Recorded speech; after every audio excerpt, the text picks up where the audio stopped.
Hello ladies and gentlemen, this is MarkTech. This is me trying to go live as per usual, trying to get the stream going.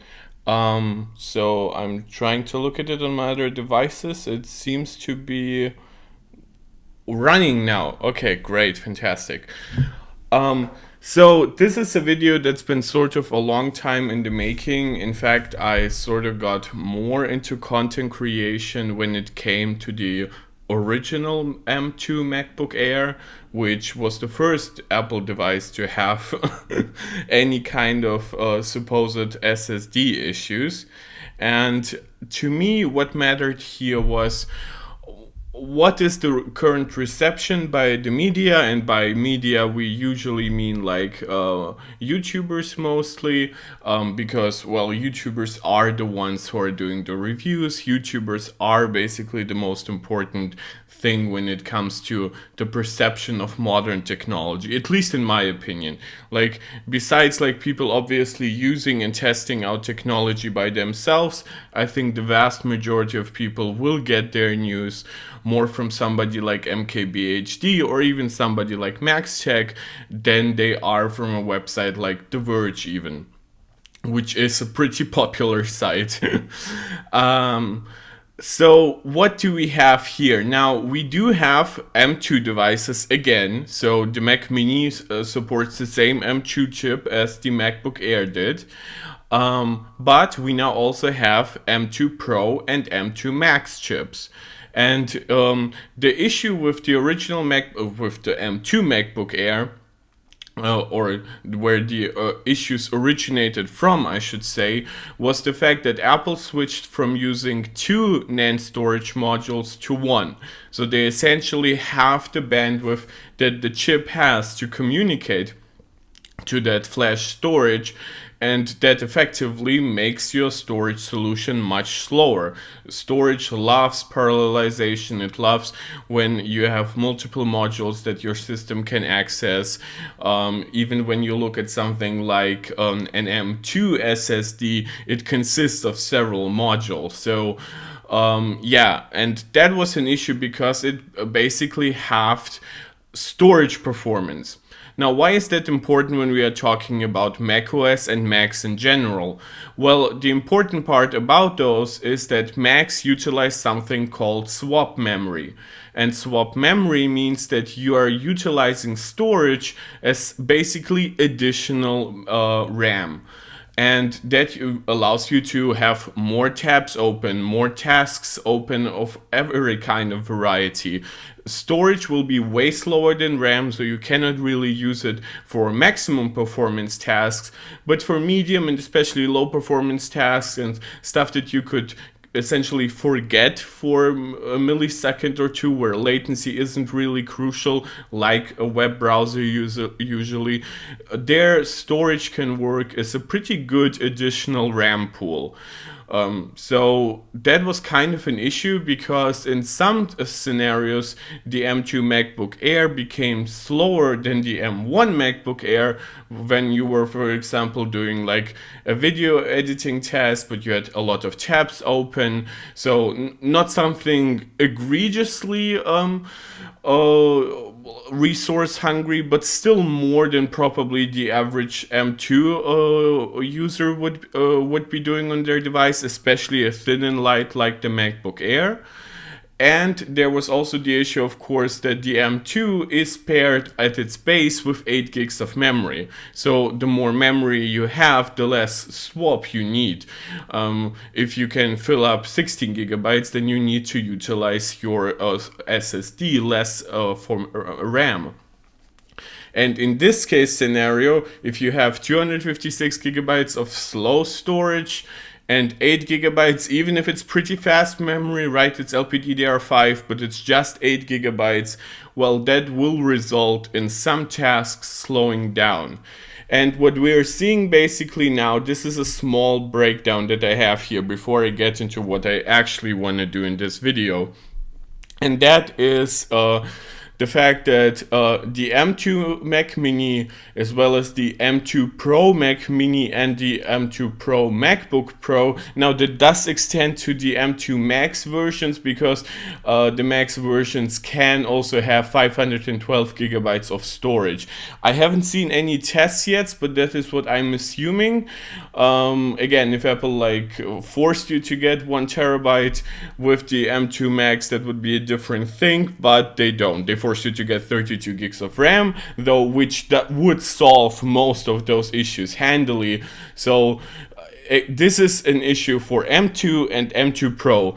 It is theoretically present on the M2 Max, but likely won't be noticeable to 99% of users, even demanding users on M2 Max. And on the M2 Pro, it does depend on which RAM configuration you have, which is 16 gigabytes is the base, so it is more than on the M2, which means you are less likely to notice it, but you will still probably notice it.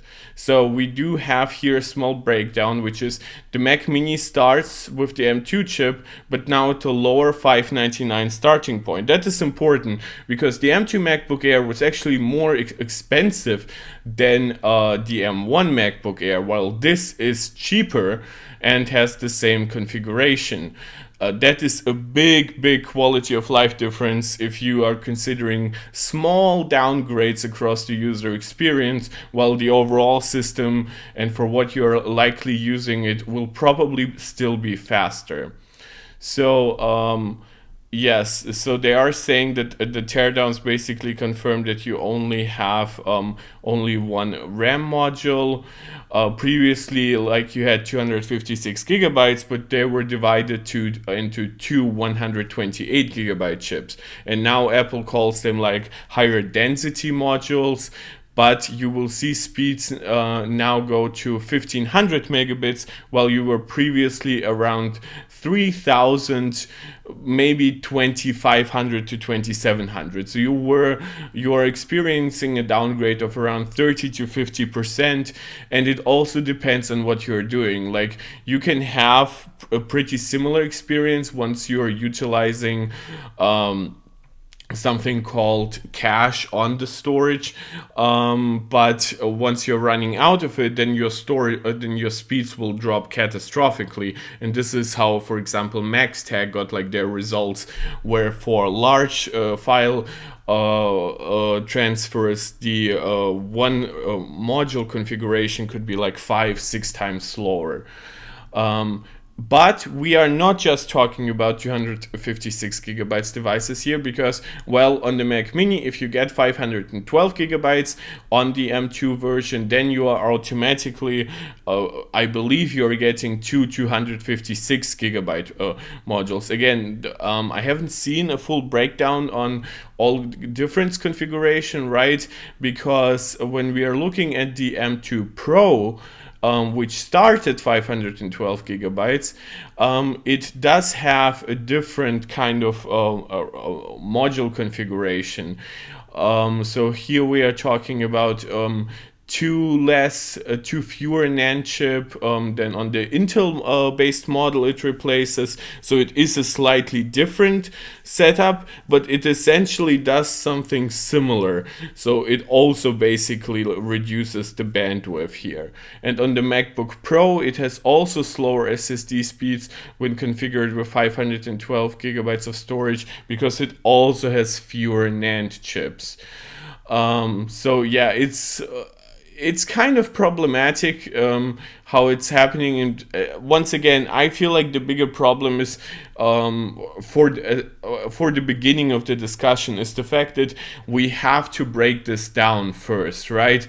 It's this fact-finding mission, Apple basically forcing consumers and YouTubers and stuff to test all those different configurations, and I just don't think that's all right. I think they should have had some kind of disclosure, at least for like YouTubers, like which configurations will actually work differently and how differently. So I will keep commenting about this on stuff like Twitter. I will probably not be making any extra videos on this, but I will, if there's, for example, like dramatically different findings on the Mac Mini M2 Pro than and the M2 Pro MacBook Pro, so many pros, right? Then I will do a video on that. Again, it's all not fully figured out yet, and we'll probably keep getting videos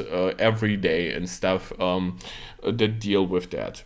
And to that degree, I actually want to react to a few videos. I got the permission of MaxTech, so thank you very much, Vadim. Again, this is a free use. I didn't have to ask, but those guys are so nice. I thought I would basically like give them the courtesy. And in the future, I will also, if I ever react to videos on YouTube and stuff, I will basically just react to small parts of it in the free use basically rules. So let's start with the Mac Mini. Now they did tear down the Mac Mini, right? And they were excited to find like the Wi-Fi 6E components. We don't necessarily need like the tear down, but when we look inside, there's plenty of free space, basically as per usual on the Mac Mini. Now on the SSD speeds we go, and a small ad as a premium user. That's the only ads I keep getting here. Oh my god. Okay, so to anybody who is here, let me know if the audio mix is correct for you. The base model Mac Mini for $599 or $499 if you're a student. 256 gig of RAM. We don't have. Yeah, important to point out that the base model is now $499 for students. That is kind of incredible because the percentage difference, just as you keep slashing $100 off, that is just phenomenal.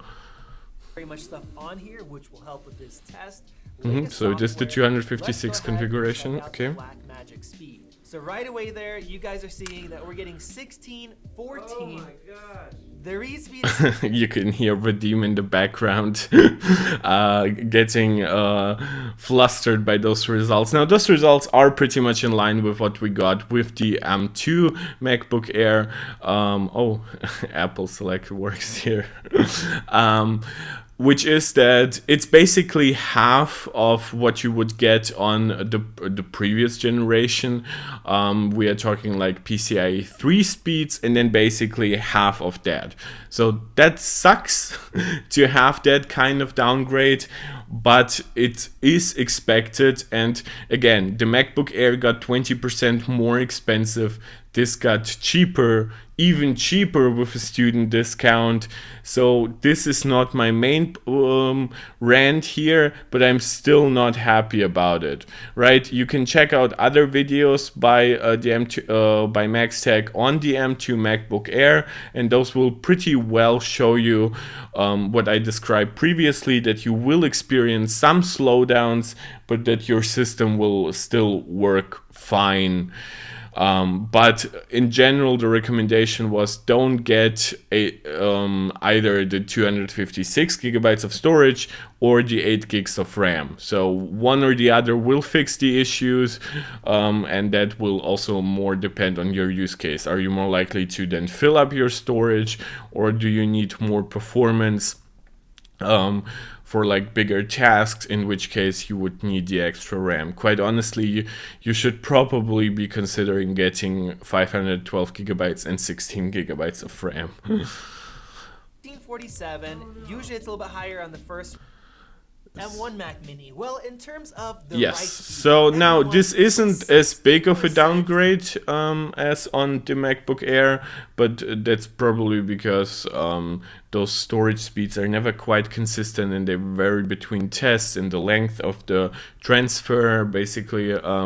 So I am quite okay with this given the price reduction, but I'm obviously not super happy about it. Faster. And in terms of read speed, the Yeah, M1 read version speeds is about the main 90% difference. faster Thanks or for pointing almost that out, twice Max. as fast. So what do these performance numbers mean for the real world? Well, I'll let you guys know here in just a sec in the performance differences, but at least I want to say that I'm glad that Apple lowered the price by $100. Okay, so they do sort of agree with me here that the price difference is what makes the main like conceptual difference here. With that, I'm also very So they do difference in discuss if performance, you should even if you upgrade don't the do storage. anything too extreme. Now, we did have a lot of haters that were saying it doesn't matter, but some of them actually changed their minds later when they actually used the system for themselves. Okay, so and said it a does little make bit a of big self-praise difference. For here. example, That's okay. just transferring a 42 gigabyte. Yeah, so that's what I was talking about. Like, because of the far lower cache amount, basically, the lower you go with storage, that impacts drastically how much performance you have once you basically like before you run out of it. It's pretty similar, except for the 2 times difference, but then we would be at here at 1 minute 13 basically. But yeah, so that kind of sucks to have it then like 3 times faster than that, so 6 times performance difference. That's not what you want to see. But then again, this is the biggest difference, right? This is where you will experience the worst slowdown, both gen to gen and in general, which is massive file transfers. The issue for everyday tasks will depend on your actual use case. A massive difference in performance. 23 seconds compared to 2 minutes and 17 seconds. So they do have some comparisons here. They do account for filling up basically the memory in some way, like with some tabs in the background, and then like comparing what happens, right? Because usually the M2 MacBook Pro, no matter what you do, will be faster than the M1 MacBook Air. But in this case, where you do have to rely more on swap because they've done like a few things to fill up those 8 gigabytes, you will be even faster on a MacBook Air than on an M2 version. And then if you go obviously with the higher configuration, not only does the 512 gigabytes solve the issue for swap speed, but the 16 gigs of memory also elevate the experience even further. So it lowers your reliance on swap in the first place, and the 512 gigabytes make the swap faster once you actually need it. So this is where you get the real performance difference. Like twice the performance of what you get when you are RAM / swap limited. Was actually twice as slow so browsing tabs open. And not only that, it gets way worse if you're running more things like a couple different programs, and even the yes, so the impact on multitasking, but they do have, yeah, Lightroom is kind of what MaxTech likes to run for this, and that's important because Lightroom as an export test is obviously stressing both your system resources in terms of what it needs to like render the images. I know it's not quite the right term, but to edit those images as they go out, but then it relies on the actual storage to export it. So here you actually have like the real impact both on performance and on the storage speed more directly. When I talk about performance, I talk about the basically the power of the actual chip, and when I talk about storage speed, then I say storage speed. When you're exporting, and who doesn't have web browsing tabs open? So again, yeah, that is part of it. They're saying who doesn't have browser tabs open. For example, I don't. Like yeah, technically you could say I do. Like I literally have YouTube Studio open, and as I'm doing the stream, and then I have those tabs here. But first of all, I do have a 32 gigabytes M1 Max device with 1 terabyte of storage. But the other, so I did future proof it, if you can use that term here, for my use cases. But more importantly is that I would probably still be fine even on an 8 gigabytes of RAM system, unless I wanted to like keep the full video like directly in memory. I don't quite know if you can like force it, or if I was using Chrome, that's also different. M1 Max and Vadim use Chrome to compare it, and they do use pretty RAM intensive tabs, for example, like Google Drive. And this isn't, in my opinion, like super realistic, because I believe that it sucks if you have like slowdowns because of that while you're actually doing your task, right? Like editing the video or the photo or programming. But once you're doing the exporting, if you have a mission critical workflow, for one, I doubt that you would be getting the M2 and not wait for the M2 Pro or M2 Max. But more importantly is I think you would turn off everything that you need, or put it basically even in the background, like maybe just turn off the videos or something like that that is more RAM intensive while you're doing the actual exporting.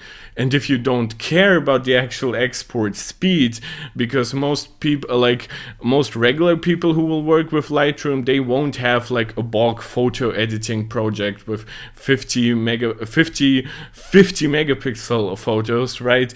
That you're all editing and exporting in bulk. That's pretty common, for example, for a wedding photographer.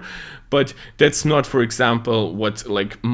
But at that point, you are also not likely to have a 256 gigabyte version, because even if you rely on external storage for your device, you still probably wouldn't want to have less than 512, because what if you have like even like 50 megapixel photos raw, like a few videos, you will basically fill up your storage very fast. Like the editing apps, maybe you have 1 or 2 games on it, and that's basically your storage. So I think real pros don't use less than 512. To be quite honest, I don't think any real pro nowadays would buy a device with less than 1 terabyte. Even I, definitely not like a PC pro, right? I do work, but I don't primarily work on my MacBook. What I do here is a hobby, but I still got a higher end configuration to deal with more demanding use case, because I knew I would take advantage of them, but still not in a mission critical way, right? Like my life doesn't depend on if I export something a second quicker or not. And I think anybody who actually has the incentive, the money incentive to do so, you will spend the money on doing that. That being said, it still wasn't okay to do for Apple to remove that NAND module on the more expensive MacBook Air. But I do think it is a decent compromise on the Mac Mini that got cheaper. It got Wi-Fi 6E. It got an objectively faster chip. So with the Mac Mini, I am actually not angry at all. But I'm still not happy that it happened, right? So that is the nuance here. However, when we get to the M1 Pro versus M2 Pro MacBook Pro, now we do have more people joining in, so please comment on if the audio is alright, if there is something specific you want me to mention. And that is basically like those 2 videos is what I really wanted to react on, because those are devices that are actually pro. They do have pro in the name. The chips have pro in the name, and it really, the people buying those devices will have more mission critical workflows, and more importantly, those issues don't just apply to 256 gigabyte versions, which I don't think are viable at all for pros, but obviously the base storage configuration on those MacBooks is 512 gigabytes, and that, I think, while still not perfect for pros by any means, I think there will be quite a lot of pros who think, okay, I might get 512, it will be enough to host any kind of individual project that I have, Blender, photo editing, video editing, but I will mostly rely on like a NAS kind of external storage, maybe cloud storage. So I do think 512 gigabytes is a more viable device for pros and should be evaluated as such. Now they, yes, so they did buy a lot of Macs, as they usually do, but they also return them, so it's not like we need to finance them having 50 Macs. Now let's go step by step through the changes of this device, because it will have an impact on my overall verdict on whether or not I believe it is worth it or not. Now, they do point out better webcam quality, and that is actually quite a nice improvement, which makes me wonder if that really wouldn't be achievable with the ISP on the M1, which has an ISP pretty much equivalent to the A14. Well, this is pretty much equivalent to the A15. So I do not think that this wouldn't be able to handle a 1080p camera in this way, but that is quite a nice improvement. It's less warm, it's sharper but less smoothed out. The background looks even better. Now this does look a little over sharpened, but then here it is way too soft, so I will take this image over anything else. Now, on the speaker comparison, I will leave it to you to listen to it. Now, they do point out that the previous one has brighter highs, so the M1 MacBook Pro, and it sounds louder as well. I would agree that it was louder. I did like the sound profile of the M2 more in general, but I'm not much of a lover of highs in general. So that isn't a big issue, but if you really prefer the sound of the M1 here, I think you will be, you might be incentivized even more to get like a refurbished or just a reduced in price M1 MacBook Pro. So what do we have here? We do have the difference here. So we do have two storage modules on the M1 version. M1 Pro. You guys could see there's 4 spaces for them. Yeah, so that is the M1 Pro with 2 slots filled on the 512 gigabyte version, while here it's just 1. So it is a sexier looking flash module. Now they do point out prices here. Those prices, like, this is TLC storage, by the way, so Apple does not use TLC storage from what I understand. Though I don't think that, like, do they use MLC storage? It's a little bit hit and miss to find that out. So they aren't using the cheapest one here, that I can guarantee you. Or maybe they do now, right? But everything from their speeds to their usual, like, long-term performance, like when you do those like bigger file transfers, suggests to me that they aren't using TLC. If somebody knows exactly, please let me know. I'm not actually pretending to fully know, I'm just saying what is more or less likely.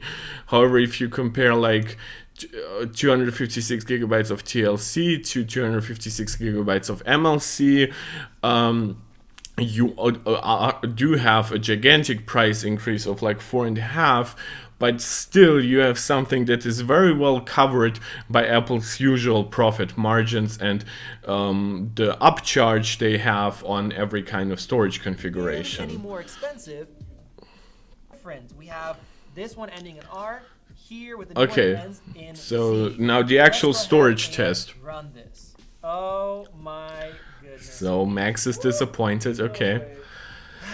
So it is, yes, it's a very similar downgrade of basically 50%. Yes, now, MacBooks or Mac Mini. Yeah, so reads are basically down exactly 2x, writes are down like 40%. So yeah, it's far from ideal, but it is basically in line with what we got exactly on the M2 version, and basically what we got both on the M2 Mac Mini, the M2 MacBook Air, and even the M2 MacBook Pro, like the 13-inch version. So it's halved in bandwidth. Pro machine. So here's a full breakdown for you guys, and what I'm personally really curious about is, does the 16-inch so the random speeds, like the very small, like yeah, so R&D 4K, okay, those are somewhat different tests. Okay, no, you cannot really compare those. Those will depend, I believe, on the chip as well here. This is what really matters. Like, this is the actual storage comparison here between the chips. It's maybe not even quite as bad as on the MacBook Air, but it's still noticeable. For you guys, and look at now, how does it affect other benchmarks? They do start with Geekbench. 3.49 for the M2 Pro, but with that, with the leaked benchmark compared to 54, so we'll see what we get in Cinebench, and look at that score right there. So I believe they're using the bint versions here, but it doesn't affect single core performance. So we do have a nice uptick from 1770 to 1956, and we do have like a 20% increase for the multi-core performance, because the efficiency cores are now faster as well than they previously were. So storage does not affect a test like Geekbench. That is basically here. The web browser test, obviously this is just one tab. Here you have like, I believe it's like 15% more performance. So that is also not impacted by storage, at least when you're losing one tab. So yeah, my math is quite okay in the head. It's 14% different. And these are incredible scores for now they do have something interesting, which is a web design test. Zoom in here and see how smooth that is. So many applications that are now, so this is a little new. Convenient. And so far, pretty smooth. I do see stuff taking a little bit to refresh. Here, this a little smoother. In a minute and 37. So this is more dependent. Like, this is pretty much like in line with like the single core uplift, maybe even a little bit of the other cores being utilized, but they did point out that there was some slowdown in general, but also if you do have just one tab, like this is basically like running one maybe slightly less optimized pro application.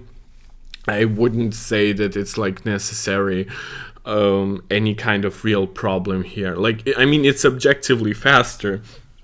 So any kind of like slowdown in basically just using the app or the web app, that remains to be seen. We will get to some actual experience differences in the next video. For the M2 Pro. So Cinebench is not impacted.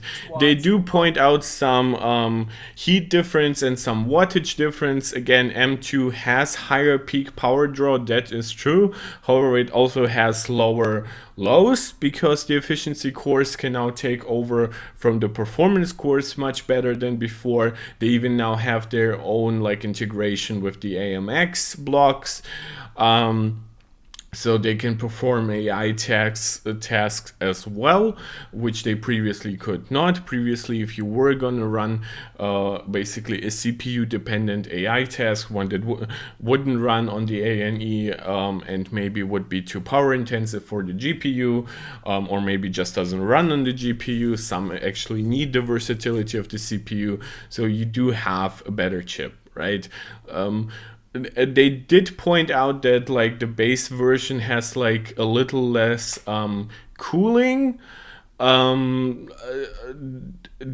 now says that the 14-inch version is also heavier for the Max chip, so I wonder if they are using the cooling of the previous generation that was basically used across the board for the Pro and the Max chip, now only on the Max chip. But those tests also remain to be seen. That's about 20% more power instead of 6. And then what if you throw in extra graphics tasks at the same time? Yeah, okay, so this is where I get a little annoyed sometimes with Max and Vadim, right? Like this idea that, oh, what if you're doing hardcore CPU and a hardcore GPU test? Well, congratulations, now you are basically explaining why you shouldn't be using a MacBook or like a laptop in general. Or at least something that is supposed to be somewhat thin and somewhat light. While yes, Apple can do a lot with cooling still, all of it would require more weight or just the fans ramping up a lot more, which you can force with some apps. But I do not believe that this constant complaining of like, oh, what if I run like Cinebench and GFX Bench and a pretty unoptimized like performance tool that actually uses another 1 or 2% of the system resources. Come on, guys, like I love you, but that's a little much. Like the cooling on those devices is perfectly fine. Even though the M2 Pro runs hotter and the fans spin up louder. That's interesting because that's also not always the findings. A lot of people will tell you like, okay, the fans spin out louder at maximum load, but across most system tasks, other reviewers have found that the M2 is actually less likely to spin up its fans. You can't tell. Now, with that said, these are the binned-based models. So what's going to happen if we have the unbinned one? So they do, okay, so in the unlimited mode. It should be said that like there's a lot of fear mongering always about binned or non-binned. It also happens to be that usually the better binned chip, which the one with the more cores, is the one that can more evenly distribute its workload. So you do have better efficiency, even if you still get higher power draw on a better binned chip. So this is not where you will have like just terrible performance suddenly because you have a higher core chip. The new 16-core graphics stack up. So they do have a graphic. Again, we are talking about storage, but it is important for me here to react because it does contextualize a lot of stuff that will come later, and that is that so they do point out power draw again. With our scores here, we have 54.9. I should point out that this is like a really good example of like power draw versus actual efficiency, because the performance improvements that you're getting here is actually better than the power draw increase. So to 67.2. That is 22% better performance, which does seem a little bit underwhelming.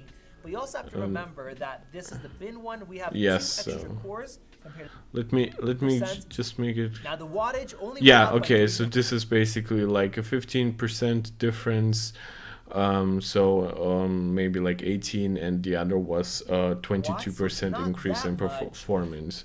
However, with the bin down version, yeah, I've actually seen some crazy good results from like the 19 core version.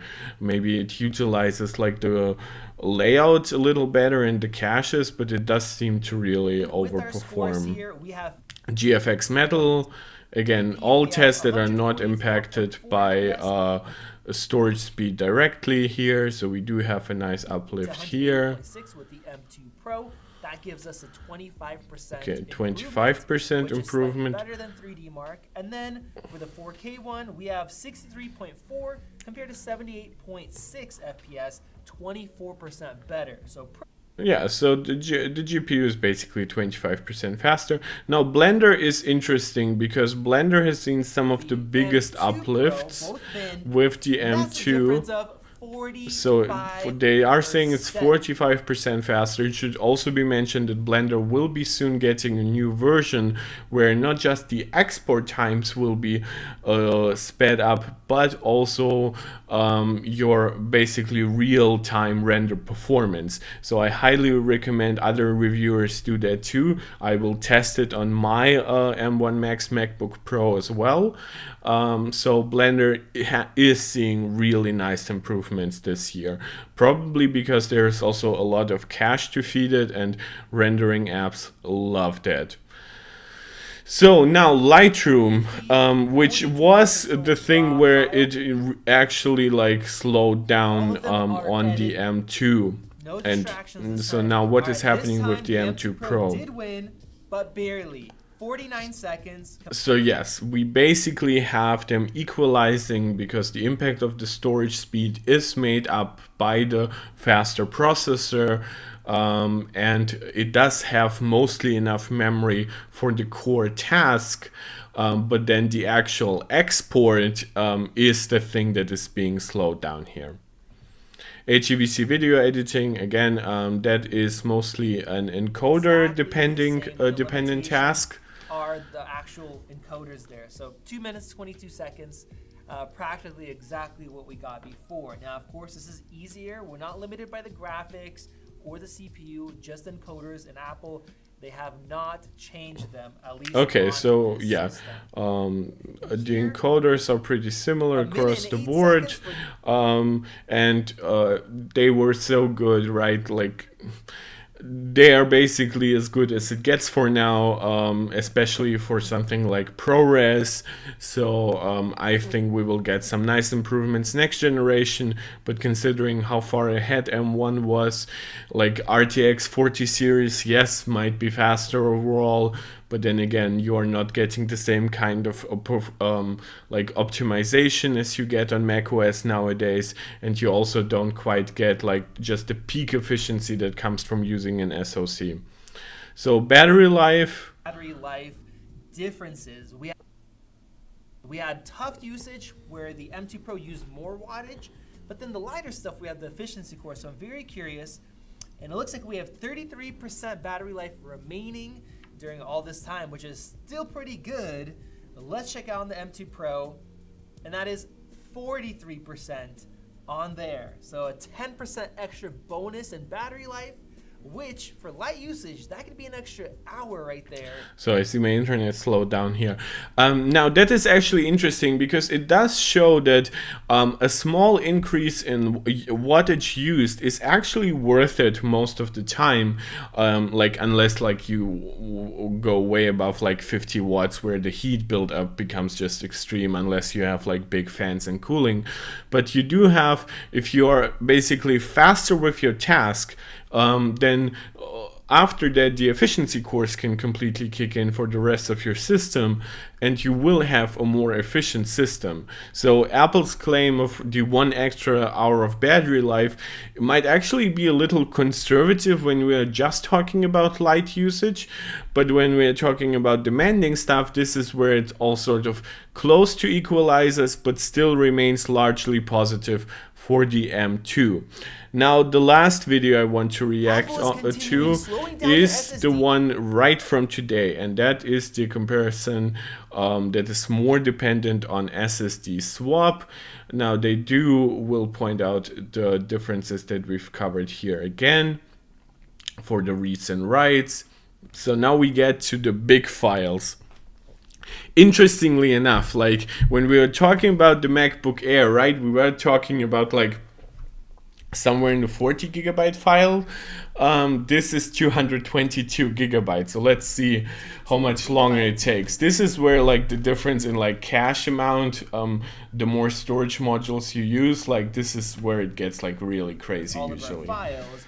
And I will say that both these SSDs are fast. This one runs, you guys saw, it was like 3,300. Yeah, okay, that is fair. That is good of Max to point out.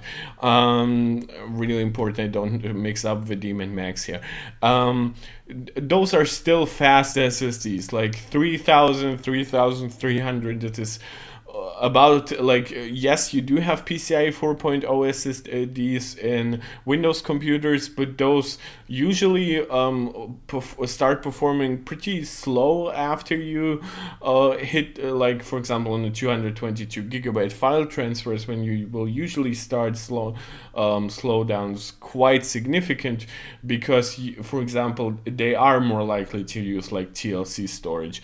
But however, if you get like a really great laptop, Windows laptop, you obviously do have the freedom to, for example, put in your own PCIe SSD, like I did in my PS5. Like I got like the best Seagate's drive for it. Simply, well, it did have the best warranty partially, that's why, but also because I just wanted to have the best possible performance, even if it was overkill for that system. At some point I will take it out, either maybe use it in some device that actually has NVMe support, or I will use it in an external enclosure. This Thunderbolt do about 2,000. Now that is just so they are talking about the SLC cache. That's not how cache is written, YouTube. It could slow down quite a bit more and then not refresh itself fast enough while it's moving those blocks. We're almost done here. We're recording going from 600 to about 700 megabytes a second. So it slows down over 3 time. minutes in the previous one. Once it slows down dramatically, and we have a time of 4 minutes.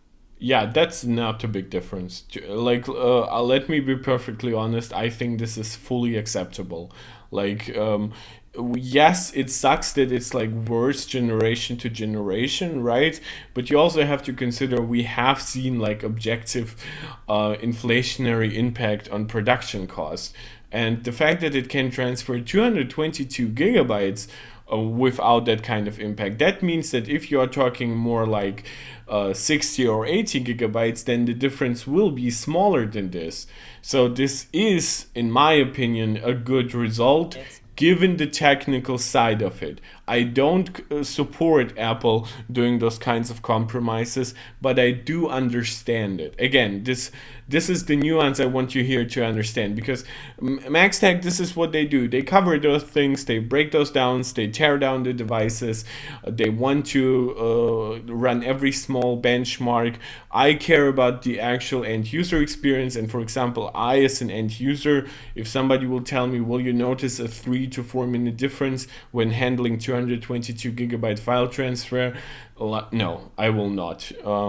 Actual pros, yes. But then again, if you are using 222 gigabytes files, yes, they fit on 512 gigabytes.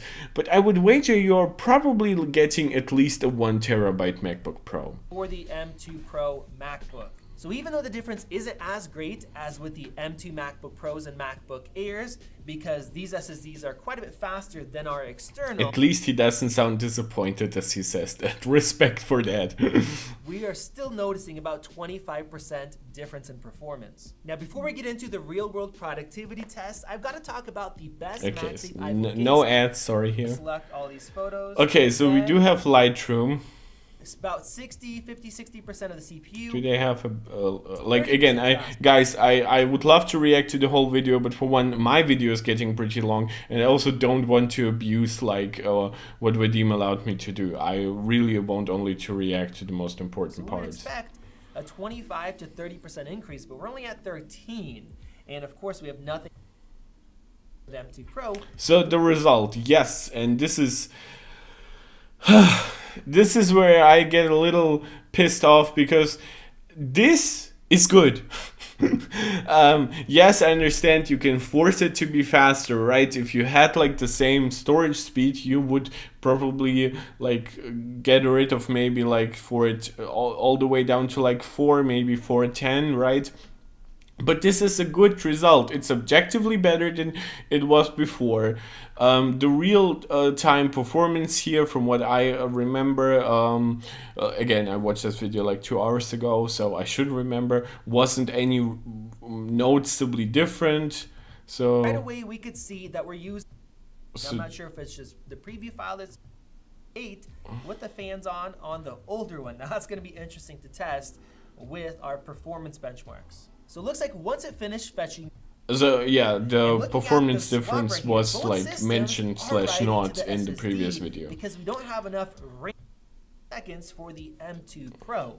That gives us Yeah, so this result is okay to good, and this is why my rant is on Apple. Like, it's similar to my HomePod rant, but this one is much calmer, which is that the HomePod, it really need, for example, like more than Wi-Fi 4? Well, probably not, right? Well, does the M2 Pro need like way more performance uplift than that over the M1 version? Well, probably not, right? Does it necessarily need 2 storage modules if your tasks aren't being slowed down by one, except for like big file transfers? Well, no. But yeah, that's kind of like apples and oranges here, or apples and apples other apples, which is that this is a decision that sucks if you're really an enthusiast who loves to think that like your device is the best of the best that you can currently get with no compromises. I have been pretty positive on these devices in general. That kind of performance uplift I think is good, but it could be better. 0.5% in favor of the M2 Pro. But the weird thing is the CPU is 20%. Yeah, so it is like 7% off of the expectations, so we basically. wanted to keep it simple. And these are just some basic web browsing tabs. I have some websites. So this is multitasking, which is what they focus on and what I want to focus on here. For example, a good amount of media. And then I have YouTube Analytics, which I always have open, regular YouTube, and something playing in the background for music, just, you know, audio podcasts, all that kind of stuff. I have my Google Drive. Yeah, okay, I understand. Like, that's a lot of background task, my dude, though. Like, if you're planning to run this much, like, I would probably recommend you get 32 gigs. Like, on a Windows device, I would be recommending you get 32 gigabytes, right? And on a MacBook, at least those 32 gigabytes can also be utilized for GPU-depending tasks. So, while I'm not saying that 15 tabs will kill 16 gigabytes of storage, obviously I'm not saying that each tab is like a gigabyte here. But when you're working, like, you have like video, audio files, different kinds of podcasts, Electra, Tesla. So, okay, those sites are somewhat efficient, right? But you are using a decent amount of RAM regardless of system, and a Windows laptop which don't like, yes, there is a similar system there, but like they are you don't have an SoC that is as good as at utilizing that stuff. You would be getting slowdowns regardless, and I understand the comparison here is gen to gen, but it is what it is, and it doesn't perform poorly.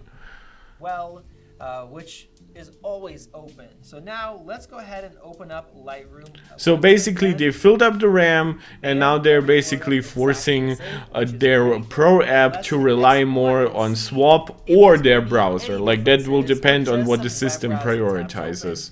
No other applications. And this time around, we're using 10.5 gigs of Swap on the M1 and 9.9, now 10 on the M2. Okay, so you guys could see even 16 gigs of RAM is not really enough on a system like this. Well, yeah, that for one, yeah, that is a nonsensical statement. On a system like this, you mean for a task like that? So, or I know he means like, well, it's not enough on a system that has like slow storage, but that's not what is proven by the tests he's actually doing. I know this video will get 0 views because it's already way too long, but I really want to react to this. Get rid of the 8s, go up to 16s, and just give us more, because both these systems definitely need to get into that. Now, I don't know about you guys, but I never sit around. This is kind of a little bit my anti-rant on those kind of mindsets. Like, the reason why 16, 512 gigabyte versions exist, they don't just exist to upsell people on 1 terabyte, even though they did upsell me, obviously, but there are a lot of people who will want, for example, like the better speakers, the better camera before the MacBook Air got it, the better mini LED promotion display, right? They won't, like, they actually don't want extra performance because they just care about extra battery life. So they're happy to have a lower core version. They are happy to have, like, okay, like less RAM. It sounds stupid. Obviously, if you can pay the same money, you would keep it, keep the extra RAM. But if you can get 16 gigs of RAM and 512 gigabytes of decently fast storage, but your main priority is the build quality, display, speakers, keyboard, trackpads, all of that make up the actual laptop experience, but then you will use it for Word documents, right? Which is also a pro workflow, by the way. You will use it for emails. You will use it for content consumption. I disagree entirely that those systems like drastically are in need of extra resources. I always go do some web browsing, answer some emails. Yeah, again, like I understand that this is what sort of he does, but then again, I doubt that he like has those videos open, like well, as I mean, during video editing that might actually not make such a big difference. But then the question is also like, how many of the videos would you actually keep open if you really rely on performance? For example, like during streaming, I have 32 gigabytes, I have PCIe 4.0, like 1 terabytes of SSD in my system. I still wouldn't run a video in the background, simply not for it using up the memory and storage, but simply for it using up system resources in terms of CPU performance. Let's take a look what the responsiveness is like with both systems. So, okay, now that is important because that is what previously suffered on the base version, basically on the M2. Tabs. Let's go to IGN. And as you guys can see, it looks like the M2 system, oh, not that time. That time the M1 was faster. So far it's trading blows. Sometimes they're the same, like that one. Oh, right there, you guys saw the M2 slowed down because it has to read that from the SSD. A little bit slower there. How about we go to our Google Drive? Right there. Yeah, Google Drive. Yeah, that is what kind of what I expected. Google Drive will be the one most impacted because even if you like don't load up those files, but you do have, for example, like the previous here, so this will be the one most impacted by not running from RAM but running from storage. And if running from storage, it will be impacted by the storage performance. Instantly, this one, you could tell there was a delay opening it back up. Getting back into Lightroom, it's hard to tell which one's winning. They're fairly close. And some people ask, well, why don't you have web browsing tabs open in all of your tests? Well, some people say to do it. Some people say not to do it. So usually we test I say mix, but okay. Most people are multitasking and doing different things. And if you want to see how 16 gigs compares to 32 with these systems, make sure. Yes, I will not be reacting to that on YouTube. For when I think that I will then start creating 1.5 hour videos again. We have now 1 viewer left, but overall, I do think that it will be interesting, and those of you who want to know, follow me on Twitter. By the way, I will just like this, and you will find my comments on those there. My personal expectation is that any kind of performance difference on a 32 gigabyte system or on a 64 gigabyte system or on a 96 gigabyte system. Now again, we are talking about the M2 Pro, but yeah, so My goodness, guys, this is not the best. Let's wait for this to finish, and I'll give you guys the times. So the brand new M2 Pro $2,500 machine took 7 minutes and 57 seconds. Okay. And the old M1 Pro took 6 minutes and 47 seconds. That means like that with those 15 tabs open and exporting his 499 images and doing some multitasking, it took way longer, and now instead of the M2 Pro being okay, so my math does faster, work out. It's the M1 Pro is 17% 17. faster. Okay, so it's not 13%. My math did goof up here. By a lot, and both of these are the base 16-inch 512. Yes, okay, so point made, and this is where I agree with Max and Vadim, because I don't like any kind of slowdowns from gen to gen, especially like on the same configuration. Like if you were to ask me like, okay, Apple like made like a cheaper version, right? Maybe like they made like a version with actually less storage or less RAM, but for a lot less money, right? Then I would say, okay, that makes sense. It's a different offering. I don't like the slowdown here. It sucks that Apple did it.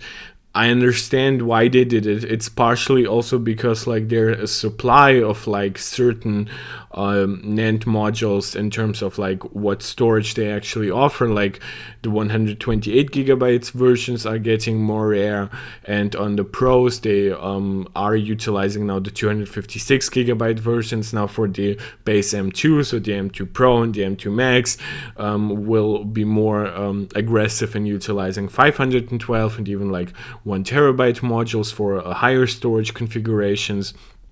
So I can understand why they did it. I don't like it. And I hate the slowdown here, right? This is why I previously said, like, if the task is actually faster, then I don't have any kind of real complaints. If if the task gets slower from gen to gen, this is where Apple and pooped its pants.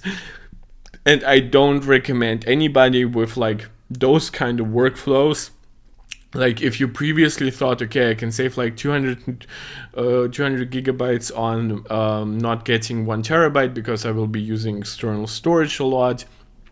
16 gigabytes was also plenty enough.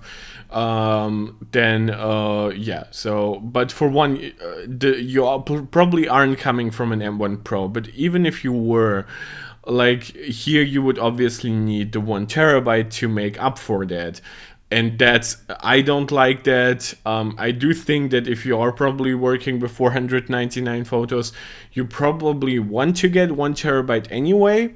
But I don't like that you're basically being forced to if you want to get a performance improvement. So again, not excusing it, but given that those devices are still kind of unparalleled in the industry, I hate to say it, but you're sort of not left with much choice except for going with like a refurbished M1 version, which will allow you to save money, but it will also just simply not be the best, right? It will not have HDMI 2.1, it will not have Wi-Fi 6E, it will have much lower GPU performance, it will have somewhat lower CPU performance. If you're doing any kind of AI-driven tasks, those will be much slower.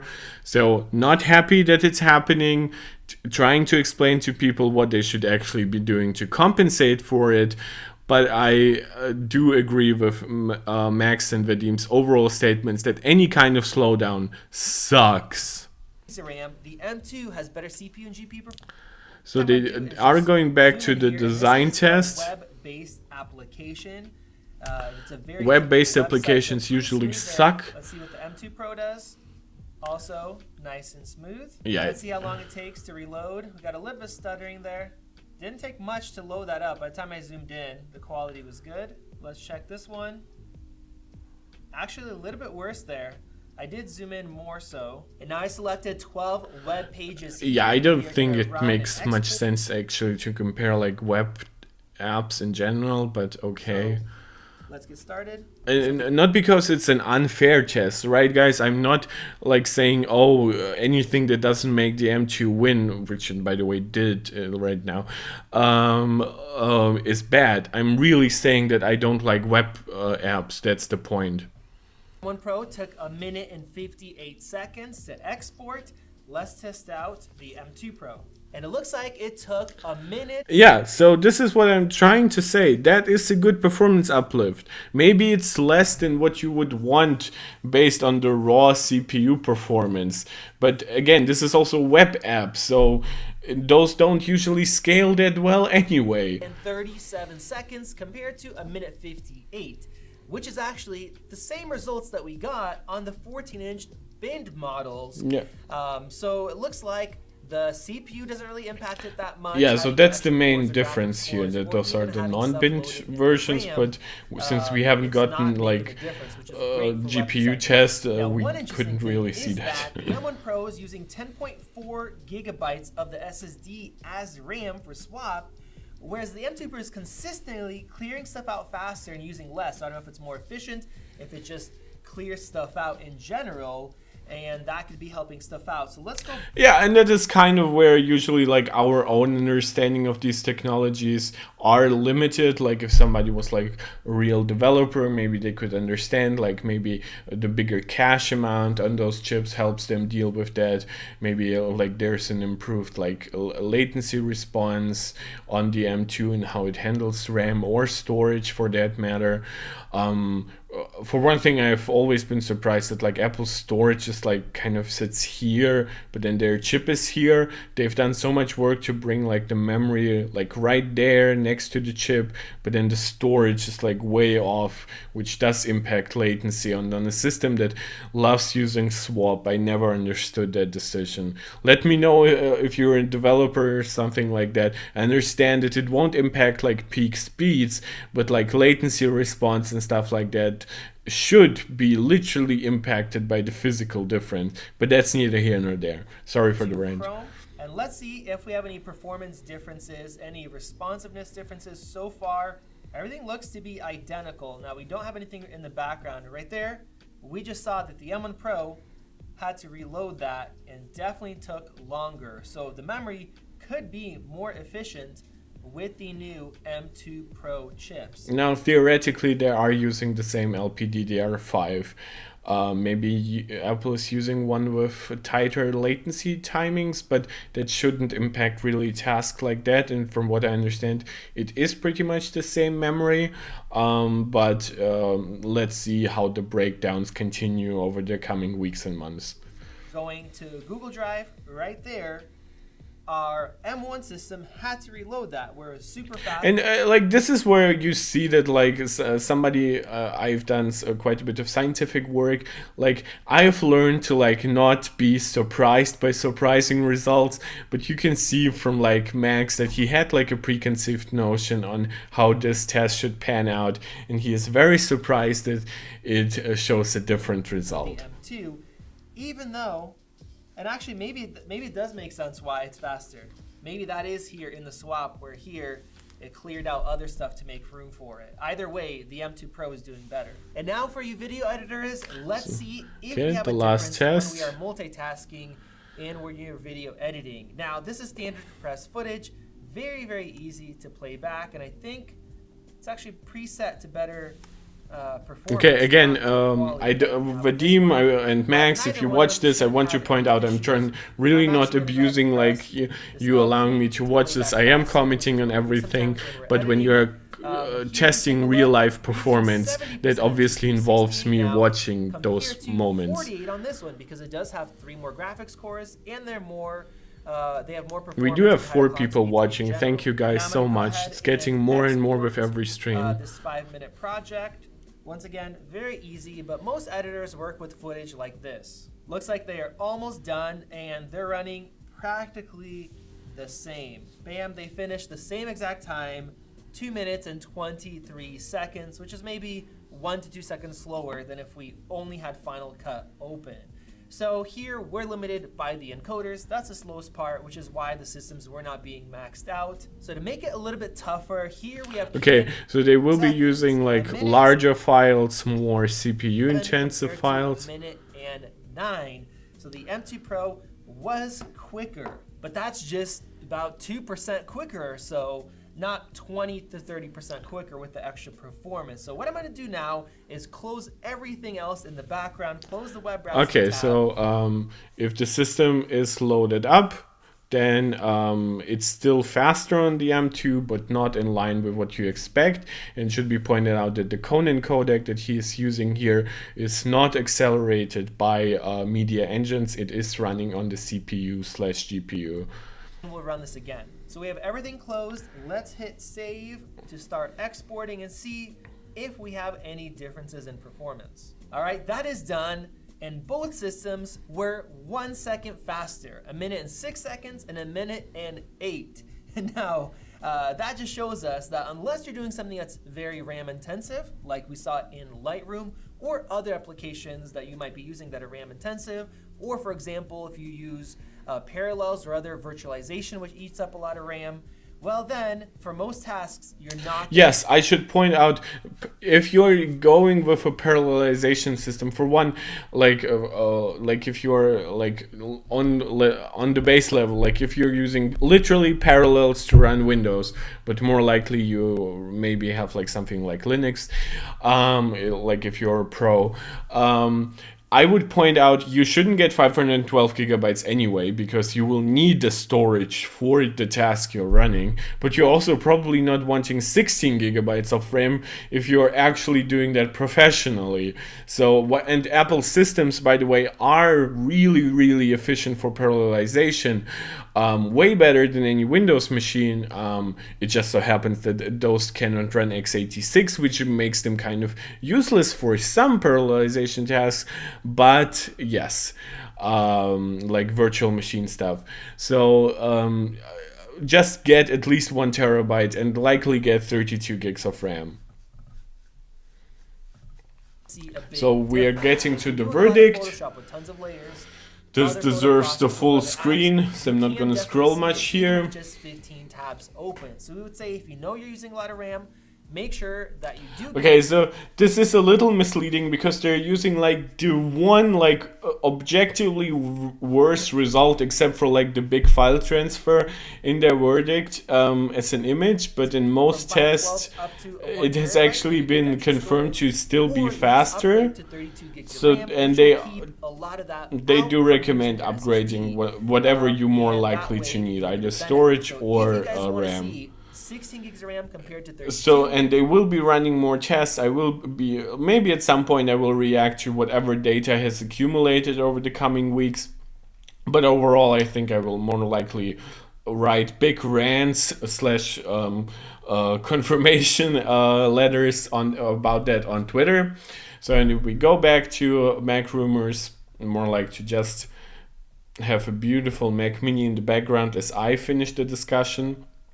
And what I want to say is, like a lot of people have like the image of like, oh, they're Apple apologists who will like excuse anything that Apple does, right?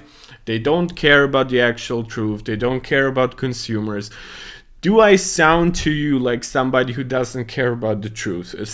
Like if you follow me on Twitter, for example, if you've watched my other videos, if you've listened to me rant about why a Wi-Fi speaker doesn't have the latest audio code, the latest Wi-Fi standard.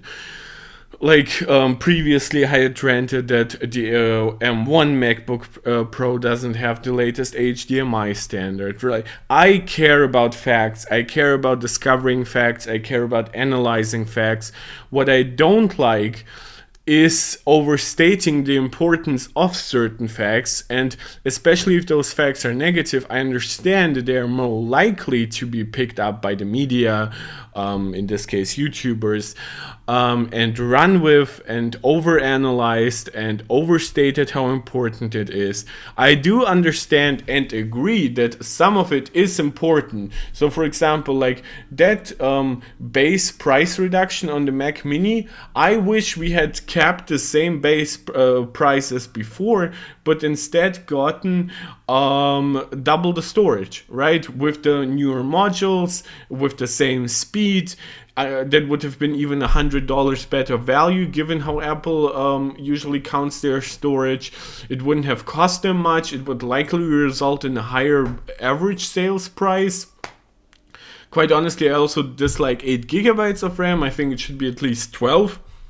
And you can use 12. There are like 6 gig modules where you could use 2 of those. So yeah, like I'm not happy with everything that Apple does. I am not happy with paying more for getting what I actually want, as I did on my machine, right? But this is kind of justified given that we are in a free market capitalism. Now, this is getting deep, I know. But what I think Apple is doing here is justified given the real inflationary pressure that they have seen, given the low impact on performance that we are seeing here, like objectively from somebody who is like the most critical about those things. On the Mac Mini, because the impact here is bigger, they've reduced price, which is a big difference from having the same issue on the 20% more expensive MacBook Air. Where no design difference will make up for the fact that your MacBook Air now suddenly has way slower storage that will sometimes make the M2 run slower than the M1. So, and then there is the discussion, well, and that is what Vadim and Max are saying, right? Oh, people were excusing that on the MacBook Air because the MacBook Air is a consumer device, while the MacBook Pro is a prosumer/professional device. Yes, but you have also seen that those professional apps are not universally negatively affected. In fact, that's more the exception than the rule. So, should you be afraid of those storage constraints? Well, on the Mac Mini, I would say get yourself a higher configuration, right? I don't yet know like how much worse the M2 Pro is on the Mac Mini, or like on the base configuration. And if you're going up to 1 terabyte, you're getting dangerously close to a Mac Studio, but you will be getting like better CPU performance, stuff like that. If you also upgrade this chip from the binned version. So it is a little bit of a mess. The pricing can get really high if you actually want like non-compromised devices. But I do believe if you get like an $800 Mac Mini with 512 gigs of storage, even if you go up to like 16 gigabytes of RAM, 512 gigabytes of storage for a full grand, I do believe that you are still getting a decent deal on it. Yes, like some PC users will like say, oh, those upgrade prices, they are exorbitant, and I agree. Like I got a 2 terabyte SSD for my PS5 for less than $400, and nowadays I can easily get one for less than $300. So I understand Apple's prices can be ridiculous, but I also understand that they can pull that off because they make their own machines with SoCs that aren't easily upgradable, with motherboards that are built around like raw storage components. Those aren't like off-the-shelf sticks that where you could just put into a PCIe slot or an NVMe slot. So I'm not happy that this happened, but even according to Max Tech, who has been like very critical of what happened with the MacBook Air, the results aren't that bad. And if you really want a base version, I will also recommend still looking at the refurbished market, for example, unless you really know you can utilize like HDMI 2.1 or Wi-Fi 6E, or like the much better GPU and ANE. And for everything else, it's a little bit of a give and take. The M1s will be usually so much cheaper that the M2 Pro devices might, even with their enhancements, not be worth the extra money. And in this case, I would just say, like, save yourself as much money as you can, but do consider going for a slightly higher end version. Again, $800 for a 512 gigabytes version on the Mac Mini is still $100 cheaper for the same storage configuration last year around, and it won't have any compromises. And the same obviously goes like 16 gigabytes version will also be $100 cheaper because the base price is cheaper. On the MacBook Pros, Apple is on the MacBook Pros, I would say get yourself probably 1 terabyte of storage. I think given that it's just a 10% price difference, and given that it will likely make your regular user experience better, it will allow you to keep more photos, videos on it, some games. Maybe run like Windows in parallels for some apps that aren't available on Mac OS. Just for those kind of like more enthusiast focused devices, I genuinely think you should get 1 terabyte, which, yes, it sucks. It does further increase prices, especially in regions where prices have gone up because of currency fluctuations, which is another discussion for another time. But yes, so this is my recommendation. If you really need something dirt cheap, yes, you can get the Mac Mini with 256 gigabytes and 8 gigs of RAM. If you really know that you're just using it maybe for web browsing, for office work, for some super light photo editing, for everything else, get it with more storage at least. On the MacBook Pros, I would actually say feel free to stay at 16 gigabytes of RAM. The upgrade to 32 will not be worth it to most people, but get 1 terabyte of storage. Apple doesn't love base models usually in general, so if you are looking to save money, then those base models will likely end up being cheaper on Amazon and something like that, or get the refurbished models, which at this point should be like $1,500 versus $2,000. Like if you're looking at an M1 Pro, like I've seen some like at $1,450, certainly at like $1,550, then you should consider that. But in general, I usually actually recommend getting the newer stuff because that's the stuff that will last you the longest.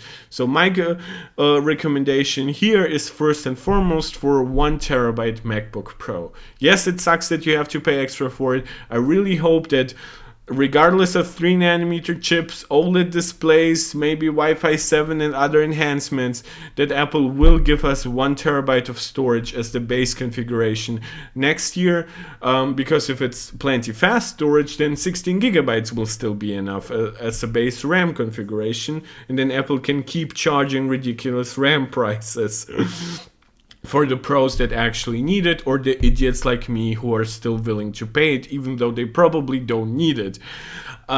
So this was sort of a rant. It's a super long video. We still have 3 people watching. I'm super grateful for anybody who stayed as long. I understand this video probably will perform terribly, but I'm super happy to have made it. My next video will be something shorter, probably in 2 days or so. Let me know what you would like to see me comment on next. Just leave any kind of constructive criticism you like in general. This is Mark Tech saying thank you so much again and tuning out and seeing you next time.